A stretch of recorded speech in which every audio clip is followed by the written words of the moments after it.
Welcome back to another episode of Beyond the Ball. This is Tony Abatini coming from the cold and chilly but sunny campus of Frozen Ropes University in Chester, New York. Today we explore perhaps the most important yet overlooked concept in how we help athletes both on and off the field. Body, mind, and spirit. We all know this formula when discussing personal development and athletic excellence. What if we made the spirit part of this trilogy the priority in our teaching model? Stay tuned. Brian. Hey, Tony. How are you today? I'm doing great. How are you? I'm doing unbelievable. I was just talking to myself about the last time that I saw you, and as hopefully my memory is somewhat accurate, we were on a baseball field together at West Point. Yeah. We were chatting about open focus, this concept of non-judgmental way of looking at life, and we were teaching young athletes about the power of the breath. Mm-hmm. And I believe there was a discussion on the whole mental performance model and how important that is as we build athletes and we work to improve our lives both on and off the field. I think that's the last time that we chatted. I think that's right. That's what my memory is telling me as well. Well, it seems like not that long ago. No, and yeah. I'm excited to have you on the show. And for those of you that, Ryan Erbe is the director of Cadet Character Education Program and an assistant professor in the Behavioral Sciences and Leadership Department at West Point, where he designs curriculum, teaches, and conducts research on psychology, character formation, emotion regulation, spirituality, and meditation. He has published numerous articles in peer-reviewed journals ranging from character development and leadership to spirituality and spiritual formation domains. Ryan, we're going to get right into it at this point, and I have to tell you,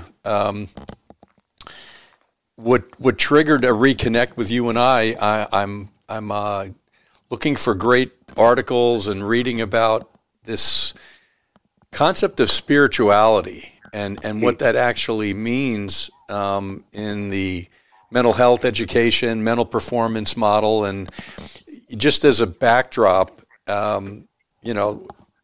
educators, philosophers talk about body, mind, and spirit. And over the last, and this is my opinion, and I want you to elaborate and share, over the last few hundred years, the spirit part has been taken away by philosophers and psychology. We've, in my opinion, we've lost the most crucial part of understanding human development, and spiritual growth.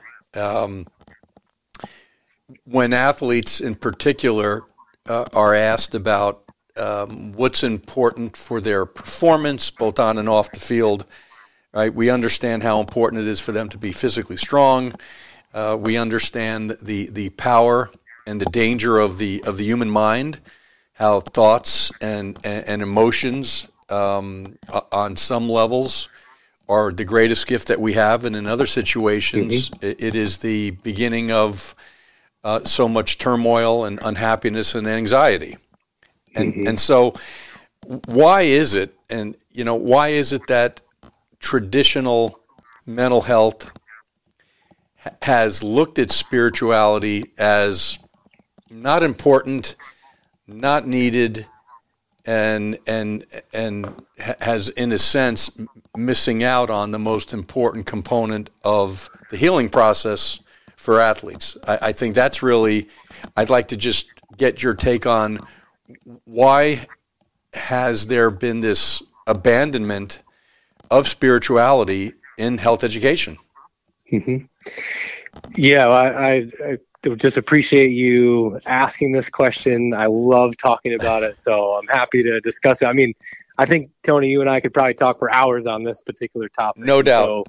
So, just grateful to be able to share some perspective. It's my perspective. It's limited, but I think it's informed by some of the things that I've read over the past couple of decades, honestly, as I've been thinking about these things. I mean, the disappearance of spirituality from the different domains of life to include religiosity, and I know that's probably a shocking statement, has a long history, and it's multifaceted, it's pretty complex. But the short story is that there was a movement probably a couple hundred years ago away from that which seemed pretty subjective, that you couldn't measure and directly observe. And that was across multiple domains: education, philosophy, psychology, and this movement towards what was more objective and what you could see in the material domain, so to speak, in the physical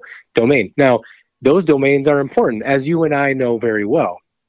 But as you pointed to, as that dimension, the spiritual, immaterial, even the mental dimension started to disappear from these different facets of life, you saw these problems arise. I mean, one that we can easily point to now is this epidemic, and it's talked about as an epidemic among adults and children in particular, of a mental and emotional health epidemic.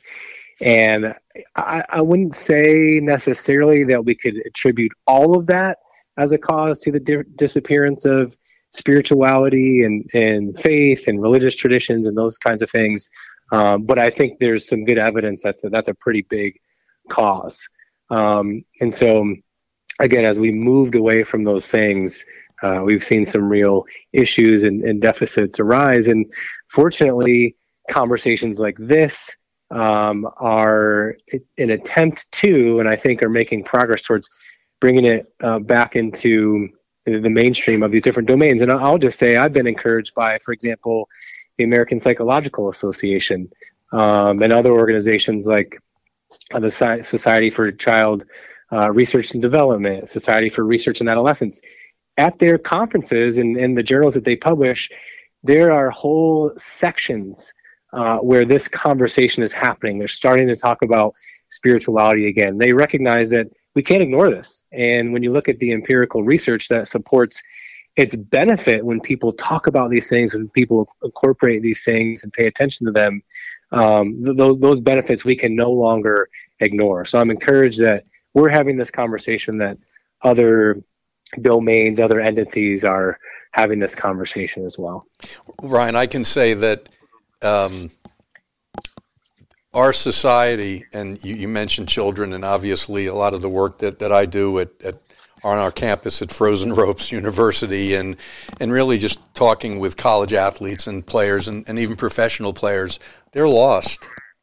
Mm-hmm. They are truly lost and are so searching for something that they can own.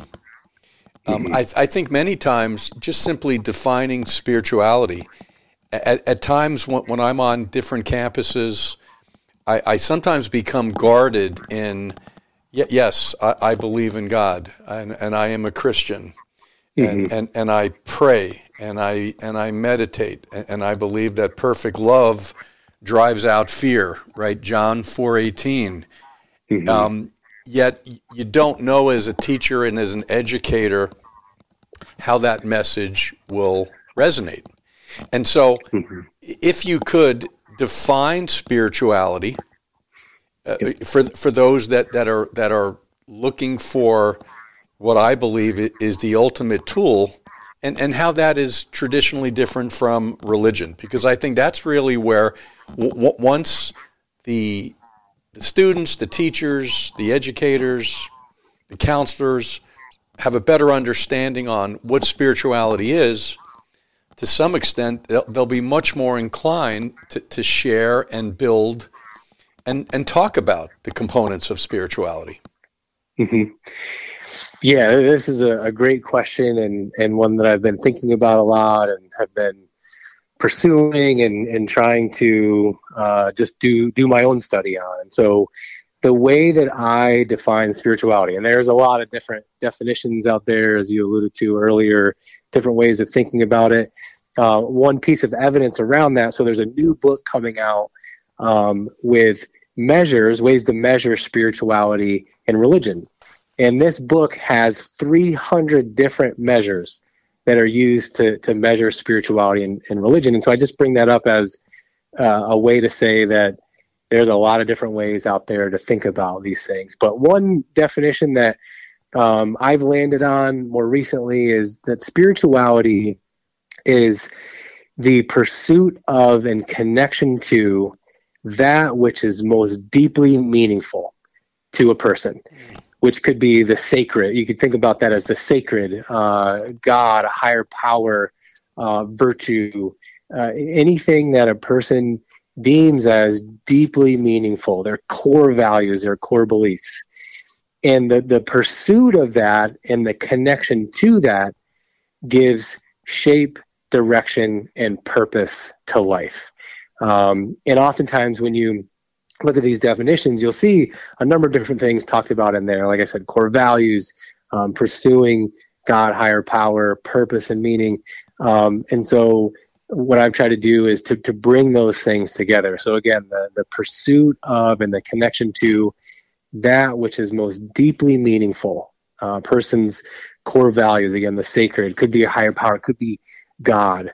And that pursuit, that connection gives shape, direction, and purpose to a person's life. Now, I wanted to start with here's what it is. Here's how I see it. Again, it's not a perfect definition, but these things will never be perfect in terms of defining something that is difficult to grasp. But I think that's one way of looking at it. And I wanted to start with what it is, but then transition to say something that you asked about just a minute ago is that, well, it's different from religion. And it is. But people can derive their spirituality from their religion. It can be a deep source of spirituality for people. People can derive their sense of sacredness and core values and core beliefs from their religion. But people can derive those things from outside of an organized religious tradition or a faith tradition. And I think that there's like walking that line, so to speak, as we talk about spirituality is really tricky because on the one hand, and I think this is one of the things that you were mentioning before, we want to talk about spirituality in a way that's inclusive to people that don't identify with a religion. And those are growing numbers of people these days in the United States and elsewhere. But I think that's important to acknowledge that. But when we completely dismiss religion, now we are dismissing a whole other segment of society. And I think that's important to avoid as well. And so just acknowledging that people have a variety of different sources where they derive real meaning and purpose and direction from. And so I think if we can talk about things in that way, then we bring everybody into the conversation because this is a human issue. It's not just a secular or a religious issue. It's a human issue. And that's why I think this is really important that we're talking about it. Well, Ryan, what's interesting, and I've used this term before, and I wanted to get your feedback, blessing. We want to reach and not preach to people. Mm-hmm. And I think that's important with the distinction. I think at times when and I keep using athletes, but when human beings are lost, and we can really expound on what being lost is, reaching them in a most human basic sense and connecting with them compared to the preaching, this is how I embody this unifying force, this collective consciousness, however we define that. I think that's important. And in talking to young athletes and even teachers and even, the mental performance model that exists right now in sports, this has become, well, it's curious, but it's not really part of what we do. I've had mental skills and sports psychologists tell me that, Tony, this warm and fuzzy love stuff and driving people, to church is not what traditional mental performance is all about. And on so many different levels, it's inaccurate. It's not about driving people to the traditional church. As you write in your article, religion can be defined an organized belief system with specific rituals and practices, which can be learned in places of worship. Spirituality has no boundaries. You can connect to your spirituality and learn, whether it's using meditation, whether it's living a life of happiness, whether it's volunteering. And so I think that's been the biggest challenge, that, well, it's not part of the conversation. What can we do, Ryan? Someone, you're knee deep into it, and for the last year or so, I have so totally changed this model that exists out there for athletes, and stay away from spirituality.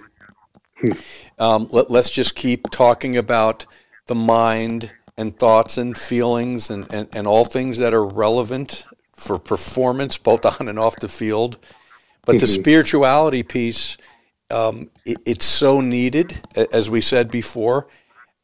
How do you begin the discussion, right? I'll give you a hypothetical. You're knee deep in with some of the best athletes and students up at West Point. How do you begin making people comfortable with this conversation? Yeah, it's another great question. I don't know if I have the best answer for this. I can say the ways that I've approached it, which I think have been useful and effective. And the simple answer is, you just meet people where they are. Meet people where they are. Get to know them. Learn about their belief systems, how they see the world, the things that they're interested in, what their core values are, what they find is meaningful. And as you develop a deeper connection with people, then you have a better sense for where you can take the conversation and where you can go with them, what their needs are. And so back to a point you made earlier, I think that I think the preaching idea is contextual. And what I mean by that is that, hey, sometimes, just for me personally, sometimes I need to be preached at about different things, but that's contextual. I wouldn't want somebody to preach to me in a setting where they don't really know me, and they're not really speaking to my needs. And so, just to be even more specific, when I go to church on Sunday, or if I'm interacting with a group of friends, preaching might be what I need at that particular point. But I think oftentimes, as we're working with athletes, we're getting to know them, what they need is someone to care about them, someone to want to get to know them, someone that is interested in their core values. And so to make progress down the road of having this conversation, not even necessarily mentioning the word spirituality up front could be helpful.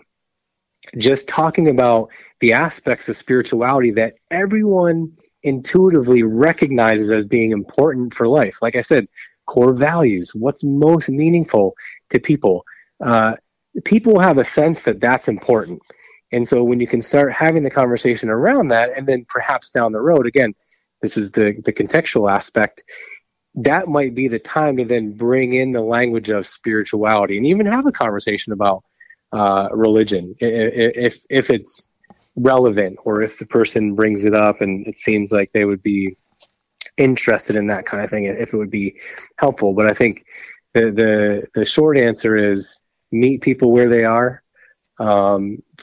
Again, perhaps up front, not even using the term spirituality, but talking about meaning and purpose in life and core values, that which is sacred and deeply meaningful to people. And then as you walk people down the road with that, helping them to see this is how it's beneficial to life. This is how it can help you. And these are aspects of the spiritual domain. It seems to me that that's the way to approach it, and can be a way of initiating and continuing the conversation. It's the classic line that you hear all the time in the consulting world, Ryan. People, athletes, they don't really care what you know until they know that you care. That's right. And it's very powerful, really, in any relationship. I use that at times. I was on an interview recently with a team, and they asked me what was really important and in the mental performance world, we there's the menu. There's no secret now, starting with Dr. Ken Ravizza many years ago, and talking about the breath and thinking and affirmations and self-talk and fear of failure. I mean, we've defined all of that. And what I'm seeing on college campuses and even with professional teams, it's this inundation of the menu. It's everything that exists, and in many cases where we're confusing the athletes. And if you think about it from a performance standpoint, if it's all about the absence of thought, we know from a sports standpoint, thinking less and just simply, I call it the Nike rule of just doing it. Well, if that's what we're trying to achieve, the zone, being present, the flow, all the terms that we hear about, then why are we imparting all of these third-party strategies and thoughts when the objective is to play with no thoughts?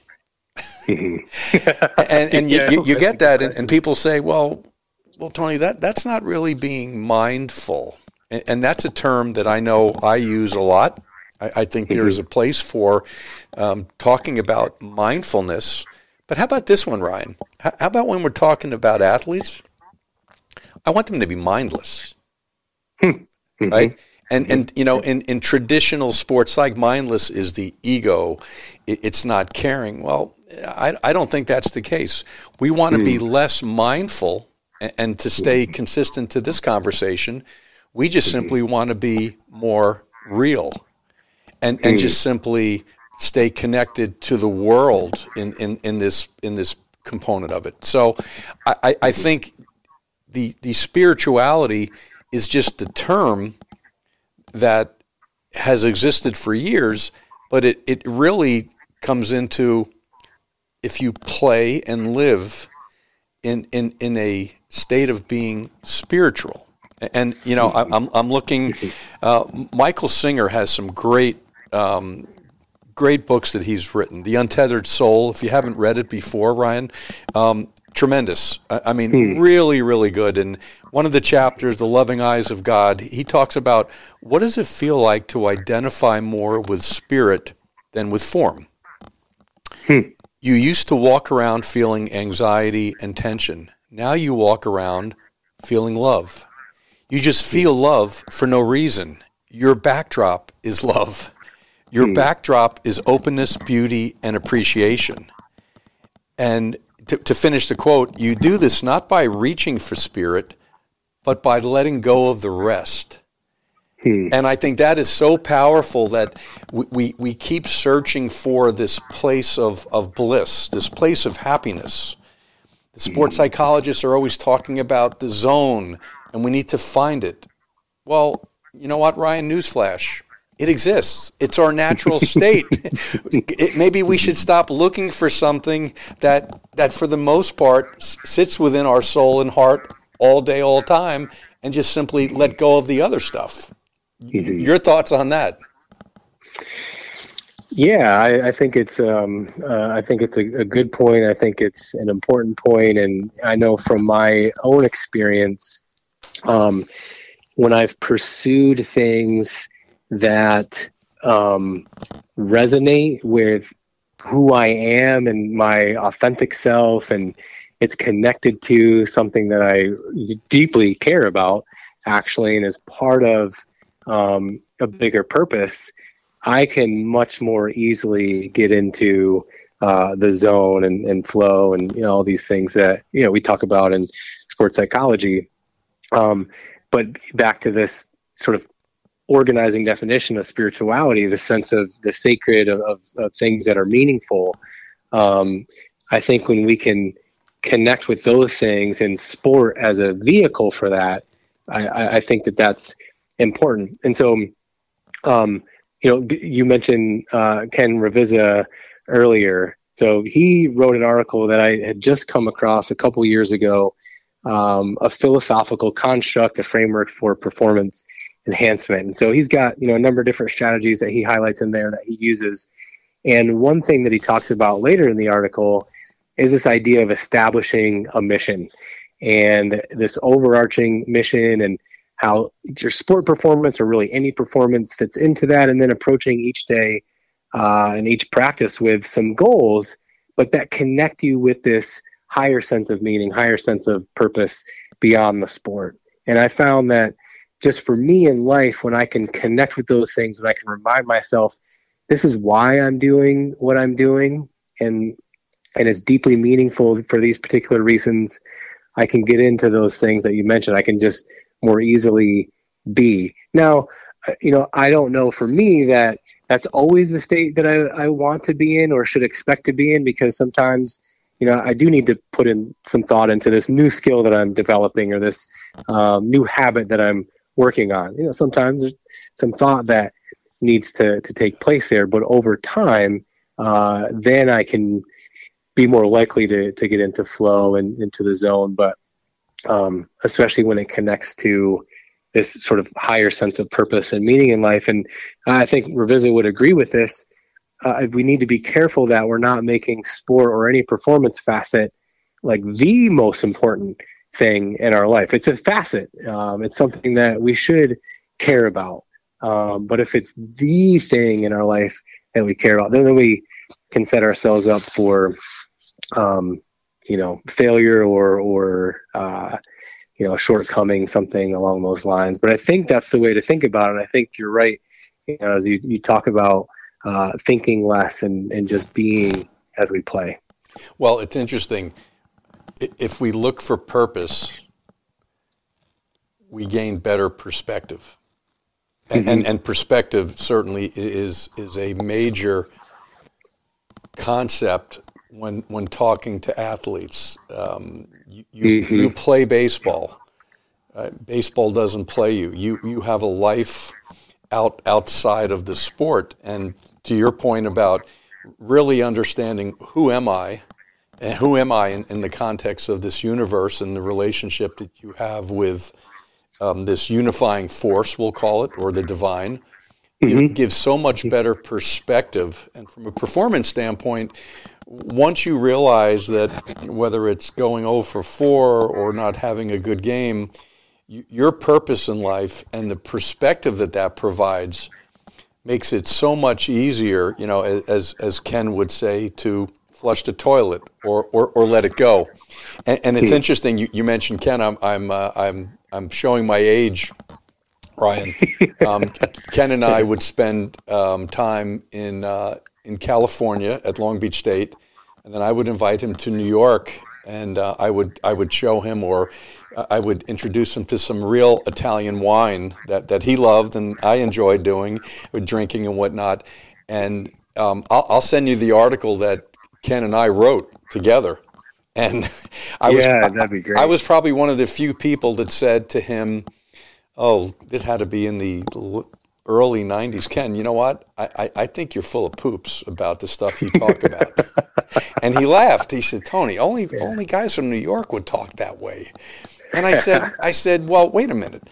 As it relates to performance and the brain and, getting a good pitch to hit, I said, why don't mental skills people start understanding that the eyes are part of the brain, that the eyes are the window to the soul, and how and what we pay attention to affects our mood and mindset.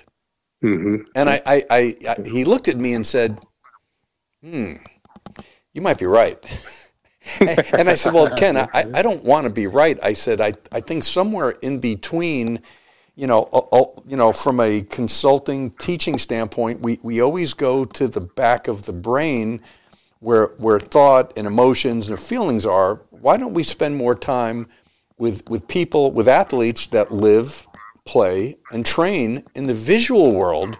And if that's accurate, we should spend more time on the effect that vision and how we perceive the world affects the back. And the article was interesting. He talked about traditional mental skills, and then he handed it off to me and said, all right, now we have Tony, who's going to talk about the front of the face and how the eyes, for the most part, have not been integrated into the mental skills performance, which segued into open focus. You and I have talked about, Dr. Les Femi's work in reducing anxiety and in reducing stress with patients, with athletes, and the whole premise of open focus. And it's the line that I use all the time. And I know it changed my life when I heard Manny Ramirez say it 15 years ago. When I look at nothing, I see everything. And it's such a powerful phrase, Ryan, because open focus, I believe, is open-hearted. Open focus is a non-judgmental way of looking at the world. And boy, you talk about a segue portal into spirituality with that line. Sure. Yeah. So Ken was the best and the first. And I think most of the mental performance models that exist now are a testament to him and are a big part of what he taught. What I believe Ken would be very proud of and would want with people like you and me and others, we need to embody spirituality more. Let's talk about it more. Let's make it just as important as the body, mind, and spirit component of this thing, and talk about the eyes, right? And let people understand that might be the front line to an extent in reducing some of the stuff that goes on, with thoughts and whatnot. And I really believe, and I've used this before, Ryan, more of a question to you. You talk about spirituality. It's sometimes learning to see the invisible, to see things that don't exist.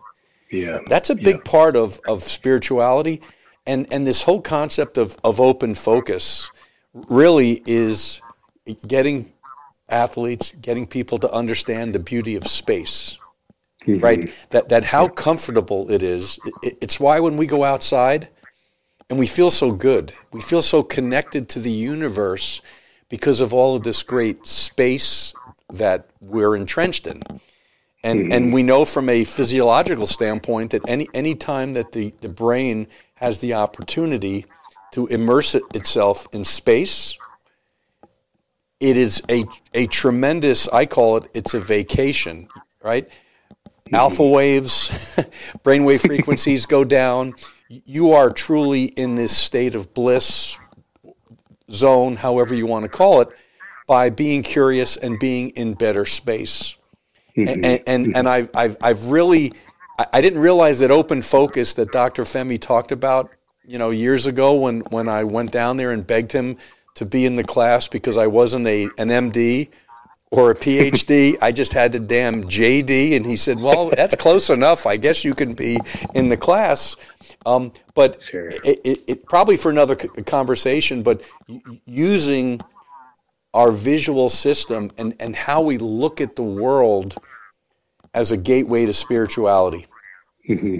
Yeah, I think that's right. And I think back to the point I was making earlier at the very beginning of our call about why things had changed is that people became so consumed and sort of conscious of that which we can see. And I'm not saying that isn't important. I think that's really important. But our mind and our vision, to use your term, can so easily be stolen by things that matter, but they don't necessarily matter as much. And so training ourselves to be able to see the world differently, as you're mentioning, is essential. Seeing the things that aren't directly right in front of us or aren't directly pulling our attention. While, though I would say that I think whether you talk about it as a higher power or God or the transcendent, when you start thinking about things in those terms, you start to recognize that, that is everywhere. It is all around us. And when you start paying attention to that and tuning into those things, it opens up a world of possibility. It changes the way that we view even the sort of small, mundane things, again, that are important and can be important. But by seeing the unseen, it changes our perspectives, I believe, for the better. So I agree with that point. I think vision is critical. I think it's something that is really missing.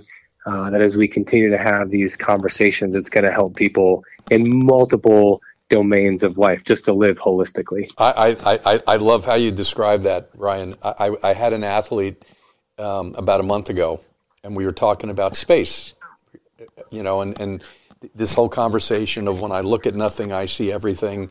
And, one of the exercises that I do with athletes, I want you to just, for 10 minutes a day, right, live between the objects that exist in our visual field. I'm sitting in a room right now with 3 chairs and a microwave oven and a window and whatnot, and I'm just going to reset to an extent, and I'm going to have my curiosity, my focus, and my awareness in the space that exists between those objects. And it's a very powerful message. And when I said that to the athlete, who is a young man of faith, he said, "Tony, you know what? Wait a minute. I figured it out." I said, "Well, what did you figure out?" He said, "This space that you keep asking me to look for, that's God. God is everywhere. God connects all of us together. This space that you're sharing with me on how I can see the curveball better, or be able to see the secondary with quarterbacks, space is God." And I sat there with goose pimples, Ryan. To your point, it was easy for him to connect the dots, right, with this. When I look at nothing, I see everything. And this space that is universal is so powerful. And it really was almost transformational for me when he said that. I didn't have the courage to say that God is space or space is God, but here was a 24-year-old baseball player connecting the dots, or more importantly, learning to live between the dots. That's a beautiful point and an illustration. And I mean, don't you just love it when, we are in positions or roles as the teacher, but the students teach us and the people around us are teaching us. Incredible. I think that's so great. And I mean, to the point about seeing God or the transcendent and everything, I mean, to take that in a little bit of a different direction, but staying in the performance domain, I mean, think about how that changes the way we interact with other people. If I can see my teammates, even the opposing team, as having aspects within themselves that are related to God or connected to God, seeing God in other people and all that exists around us. I mean, think about how that can change a team dynamic and the extent to which a team is cohesive and working together towards this common mission. And, quite honestly, I think that the world in general could use a little bit more of that right now, but that's all I'll say about that. Well, Ryan, if you can share with us some of the projects, the cool things that you're doing in West Point in the classroom and research or whatnot. I mean, you're knee deep into this topic that, as we said before, I sat the other day, and it's amazing. This generation of student athletes, they don't know who the Beatles are. and I mentioned to them about one of the greatest philosophers of all time, John Lennon and Paul McCartney, which segued into a song that maybe you've heard of called "Let It Be." And as part of the exercise, I actually printed out the lyrics to this extremely powerful song of "Let It Be." I'm not going to sing because my singing skills are not very good, but those of the people that are listening to this, when I find myself in times of trouble, Mother Mary, who was Paul McCartney's mother who passed, comes to me, speaking words of wisdom, let it be. And in my hour of darkness, she is standing right in front of me, speaking words of wisdom, let it be. And it was really great. The students that were there wow, these Beatle guys, maybe they were kind of onto something to an extent. So I've been trying to use lyrics and use music, as a way of challenging the athletes to just listen to the song, listen and find this spirituality, even if you don't like the Beatles. I mean, there's some great songs that are out there now in popular culture that talk about the spirituality and the light and the connection that goes on. If you can share with us some of the things that you're doing at West Point, I'm sure you're dealing not only with the athletes, but you're dealing with the cadets in general up there. Yeah, I'm fortunate to work in a really great place.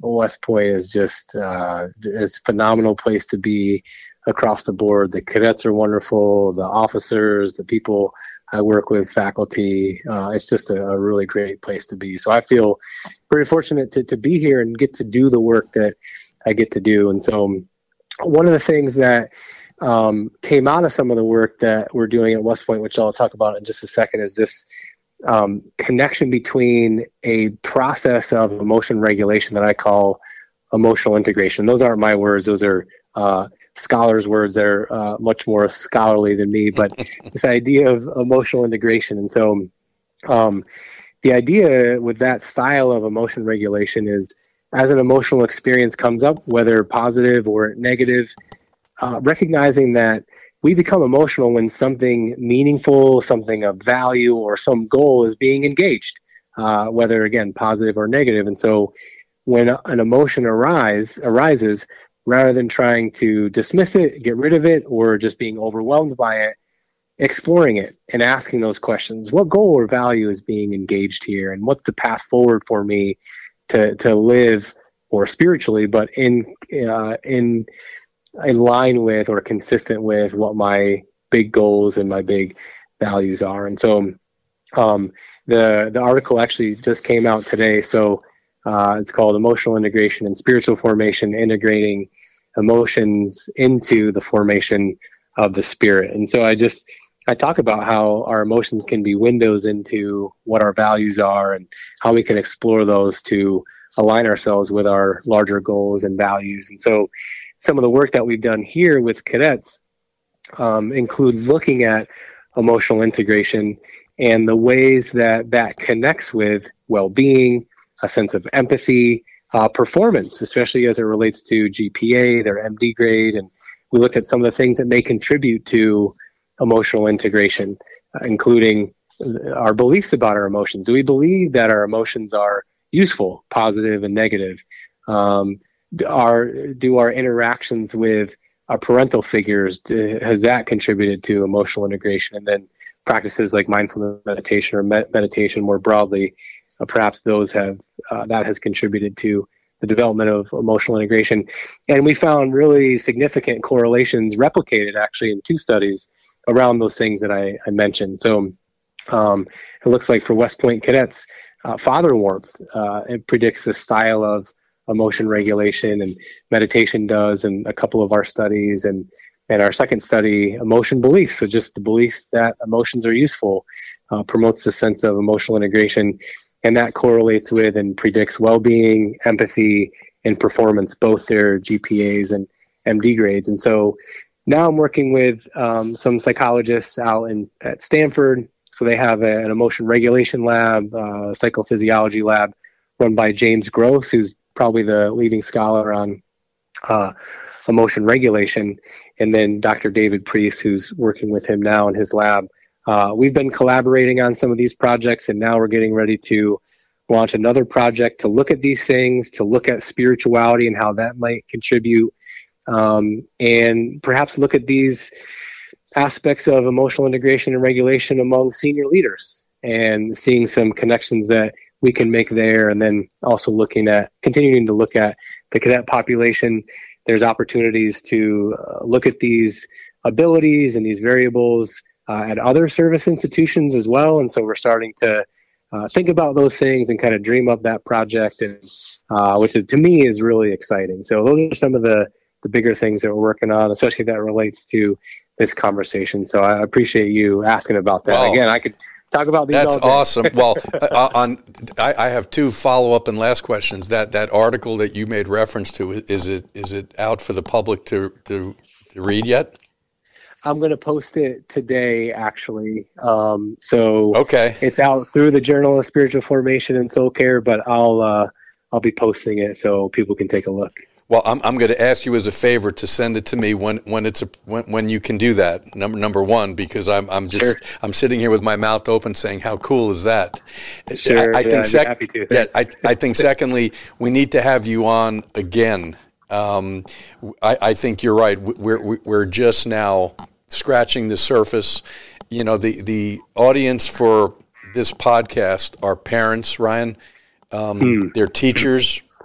They're young athletes, and you being at the forefront of as we talked before about so many athletes being lost and wanting more of this, and defining what that is, and it's okay to talk about your emotions and how emotional intelligence has become this new this new catch-all phrase as it relates to awareness and being a better employee, being a better athlete. I think you can become a tremendous resource not only for the cadets in West Point and the work that you're doing, but to get some grassroots integration into this also. So I'm going to track you down. I'm going to stalk you again when you have time. Maybe actually, since we're only about 35, 40 minutes away, maybe we'll have the conversation live sitting in a conference room, which I think would be even better because we'll be in better space at that time, as the expression goes. But I can't thank you enough for your time this morning, Ryan. I'll make sure that once the podcast is, we'll probably release it sometime on Thursday or Friday, and we'll get you a copy of it. And we look forward. I know I personally look forward to chatting with you again on a topic that I'm all in on. I think there is so many athletes, so many parents, so many educators that just want to get a little bit better at presenting this, right? They don't have the resume and the academic credentials as someone like a Ryan Erbe, but that's okay. Spirituality is about all of us, and if we can make a difference in with the family, in a home, right, with athletes or whatnot, you know, to me it's one heart at a time, one spirit at a time, and if you look at it that way, it's a very exciting project that you're knee deep into, and I'm starting to realize that if we're really going to help athletes and really help this next generation of young people, right, this is the topic that it has to be spirit, body, mind. We're going to change the formula, and people like yourself are going to help me do that. Oh man, I appreciate that so much, Tony. It's been great to be connected and to reconnect here. It was an honor to be involved with this. I love the work that you're doing. So any way that I can support you and parents and athletes and, you know, anybody else that, you know, I come in contact with, I see that as such an important role that I can play in a path that I'm on. So again, just really an honor to be here. So thanks, Tony. Thank you, Ryan, and stay in good space today. And we will certainly be chatting again soon. Thank you again for your time. Sounds great. Thanks, Tony. Okay, bye.